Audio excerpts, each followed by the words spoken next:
What's up mga pre? Yan, kumusta? Yan, nag-vlog tayo ngayon kasi ipapakita ko sa inyo yung aming manok, bigay ng aming barkada, bigay ng kumpare ko mga pre. At gusto ko subaybayan natin ang paglaki niya. Kasi possible ilaban natin, pero hindi na natin lawak. Yun ay yung white leghorn ni Nini nung anak ko.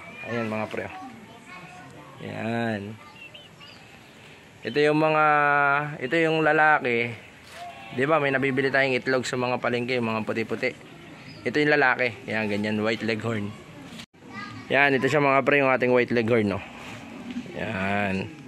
Ito yung sisiw na nabili ni mama, nanay biyanan, sa palengke. Bale, sinini ng nagpalaki nito.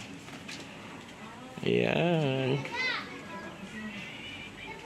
Laki na sisiw to mga pre. Ito yung dalawa, kaso ay nakagat ng asa yung yung isa. Diyan lang hapunan niya. Possible magawa tayo dito ng kulungan ng mga manok. Possible dito, pero ito yung gagawin namin kulungan ng aso eh. Pag nanganak yung aso namin pinababahan. Pero maganda dito, nagbili na rin ako ng net. Ninitan natin dito hanggang doon. Yan. Siguro di naman masama kung nandiyan na yung saging, pero ninitan natin doon. Tatanggalin na natin yung mga yan, oh. Yan, ganyan mga pre. Tapos yung ating Japanese Spitz. Ayan. Yung crossbreed natin, Japanese Spitz.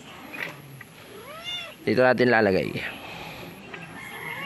Yan, manukan natin yan. Tapos ay bala ko nang kumuha ng Rhode Island Red, yung mga sisiw lang. Dito tayo mga pre sa aking bulik. Yan. Ito mga pre yung bulik namin, oh. Ito ibigay nung kumpare ko. Dalawa to, isang inahin tsaka itong bulik. Tingnan natin. Yan. Ito siya mga pre.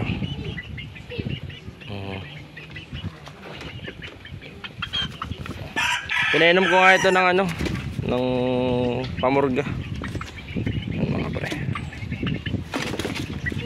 Medyo hindi siya nakain masyado, parang umay sa kapagkain.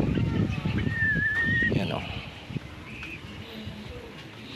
Hindi pa nadating yung order natin sa Shopee na kulungan. May in-order tayo para doon na lang natin nilagay. Nilinisin pa natin to para maganda-ganda sa mga sisiw. Yan.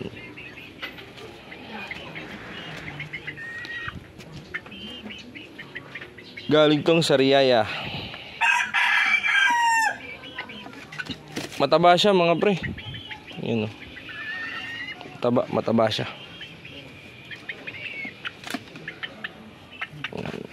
Taba. Medyo may pitso pero mataba siya. Yan.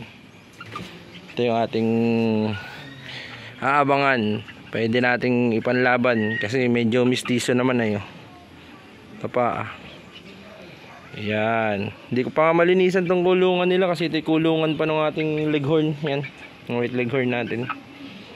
Ay dito ko muna ikukulong habang di pa nadating yung ating in-order na screen. Pero pag dumating na yung ating screen, lalagay natin ito doon. Yan. Tandang to mga pre, ano? Oh, di ba? Malay mo ilaban natin sa tupada o kaya ay sa bungan talaga. Ito yung inahin. Mailap tong inahin mga pre. Ito yung inahin natin mga pre, oh. Yan. Pag lumaki itong mga ito, meron na tayong dalawang manok. Yan. Sinini din na nag-aalaga nito, tsaka ito. Sinini din dito nag-aalaga. Yan. Ito para medyo bulik din ang pagkakaitsura eh. 2 months lang siguro to. 2 months. Nanginginig-nginig pa. Kaya nilagyan ko nga pala ng yung pamurga. Kanina pinainom ko ng pamurga. Pinakain ko muna tapos pinainom ko. Ayun. Pakain nila ay Bio-3 na may corn, may tinadtad na corn. Pinaghalo ko para hindi naman maumay. Medyo mailap to. Ito ay maganda rin ang katawan. May mga pitsa na konti pero maganda ang katawan itong sisiw na to. Talaga matakaw silang kumain. Ngayon nga lang siguro ay gusto malinis yung kanilang kulungan. Hindi ko naman malinis kasi walang paglalagyan ito. Pagkadating ng screen natin, doon na natin ito ilalagay. Tapos kahit nandoon, ano mga pre. Yan, maganda rin to. Yo mga pre, bali ang tagal din nating hindi nakapag video ano. Yan, andito pa rin ako sa Pilipinas, hindi na ako umalis. May small business ako na mobile bar. Siya ay kapag may event lang, kasal, binyag, any occasion, pwede niyo siyang kontakin. Yun lang yung aking ano, small business dito sa Pilipinas. Puro siya cocktail, yun mga pre. Yan, back to ano tayo, manok. Ayan, yung ating white leghorn, ayan o. Bigyan ko ng kanin mga pre. Natatamlay na sa bio tree. Laging yun daw ang kanin nila. Tsaka itong aking bulik. Yan, 2 bulik. Para makakain naman sila ng iba-iba no. Ayun. Subaybayan nyo na lang mga pre ating bulik kung anong gagawin natin dun. Kung ganador o pwede nating ipambutaw, ipang sabong. Yun, sige mga pre. At lilinisin ko na dito para may pwesto tayo ng pagmamanok. Ayan. Maraming salamat. Ingat kayo. Bye-bye.